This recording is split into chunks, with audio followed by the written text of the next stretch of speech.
Okay guys, it's the ThePainProfessor here, doing a Man of Steel review. Now, I thought it was a good film. You may have seen other reviews that didn't quite give it such a good review. Yeah, I thought he was talking about me there, but Just a bit, yeah. I'll just be waiting in the wings. He's got his counter arguments, you can deal with them later. Yeah. Nobody cares about him anyway, it's fine. Okay, right, we'll start off with the bad. Basically, the way he got his suit.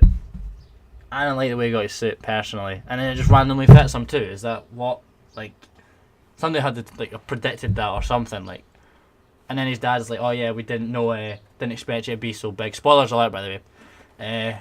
We didn't expect you to be so big and strong in that, and you're like, well, how does his suit fit him then? You know what I mean? Just like, oh, I found a ship. Oh look, there's a suit that fits me. Oh, that's so lucky. No. Terrible. Did not like that. It's a point I forgot to make. Yeah, he didn't make that point because he's a twat. Yo.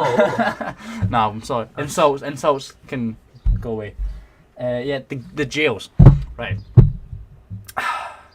It's Krypton, right? You saw all the technology and stuff. You'd expect them to be like, okay, cool, we can make a decent jail here. You know what I mean? Make a decent jail, but for some reason, Zod and all these little people, evil people, decide that they'll just like casually, they got frozen or something, and then it's like, oh yeah, we'll just melt them away when Krypton blows up. No, if the jail was half decent, they would stay in jail. They would stay in their frozen state or whatever. Because, or they could have just left them on Krypton, they could have just done that. Because it was going to blow up anyway, so if they're evil and things like that, then why send them away into a black hole when you can keep them on the planet and the planet blows up, they die. Evil's gone. It's such a simple thing to do. I just not. Okay, right, further in the film. Zod. Don't even get me started on Zod. Fuck's sake. Wow, okay. His little friend, girl, sidekick person totally stole the show. She had a lesbian haircut as well. Add that in there. She had a lesbian haircut. But she stole the show from Zod. Zod's a terrible villain in this film. Terrible. I mean, first of all, he doesn't even come to get Superman when he demands Superman, right? And then he gets totally overshadowed by his little girl lesbian friend, who basically fights Superman. Almost wins, like. She doesn't, almost. But she still totally stole the show. She fought so much better than Zod. She adapted to the environment better than Zod. Zod took his time, like. He definitely took his time. And then, Zod goes and dies from a break of the neck. I mean, people have made the point, right? I don't know if you're going to make this point in your counter-arguments, but people have made the point that, yeah, okay, Zod would have a really strong neck made of titanium or whatever it was, because Superman's really strong and they're both from the same planet. But if they've been flying through buildings, right, through rocks, through metal, through glass, if his neck's going to break, it's going to break then. But it didn't. It didn't break, and then Superman just goes, broken, gone. It shouldn't happen. It's a terrible death scene. Clearly they got bored, they went, right, this is already 2 hours and 20 minutes long. We're going to have to finish this here. Here's 3 minutes, bang, broken neck. Stupid. Just terrible. And then there's Superman's disguise. I mean, right, look back to all the other Superman films, right? He has a quiff when he's Superman, and then his hair's not quiffy when he's Clark Kent. In this film, his disguise is glasses. Glasses. Plain clothes and glasses. That's it. That's not a disguise. You'd recognise him. If he was all over the news, as soon as he puts glasses on, you're going to still recognise him. I don't like that at all. And that's gone 4.5 minutes of bad parts. Bad parts. Better get on to the good parts. Better get on to the good parts here, yeah. Okay.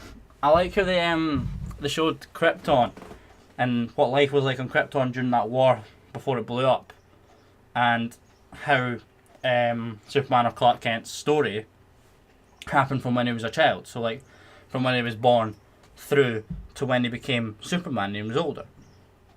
I like that because it showed you the struggles he had growing up with his powers and having to learn how to sort of control them and control not hitting somebody like the bully, but that was pushing him over and trying to get him to hit him. And then when the bully walks away, he takes his hand off the pole and the pole's bent to crap.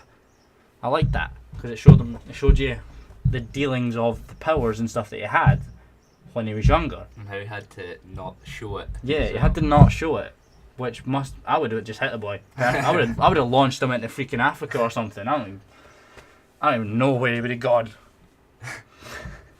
And I like how they showed how he adapted to Earth. That was really good. Like with the way when they looked at their hands or something, they were seeing everything. So like the X-ray vision was always happening, or they would hear every single little thing with the hearing, and they had to learn to focus on what they wanted. Zod and everybody included, they had to focus on that. I did like that because it sort of brought the rating up a bit, brought it up. It made it better. Also, when Superman goes to the Krypton spacecraft, when Zod wants to take him prisoner or whatever, like how he has to adapt to that, and you see he becomes weaker and stuff. He becomes weaker in Kryptonian air because he's not adapted to that, and it shows you the difference between them and the strength that Earth's atmosphere gives them over Kryptonian. And it could show you atmosphere. what like kryptonite could do. Yeah, I think that was rather than like the kryptonite shards. I think that was more the sort of showing you where the downfall is, because like in a couple of older films, he got like stabbed with kryptonite. You got like kryptonite shards in his body, whereas this one they're showing you the actual air has the same effect on him that weakens him. There was some humour. I picked up on a little bit of it. Matthew picked up on more of it. I have to say he picked up on more of the humour. And then the CGI. CGI was so much better. Like old films, Flight looks terrible, so fake. It's just.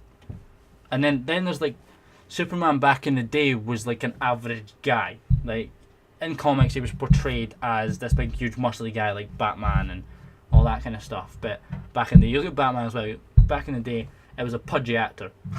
There was a pudgy actor, I have to say, right? Whereas now it's like proper Superman shape. Proper. It looks so much better than back then. And he learned how to wear underwear.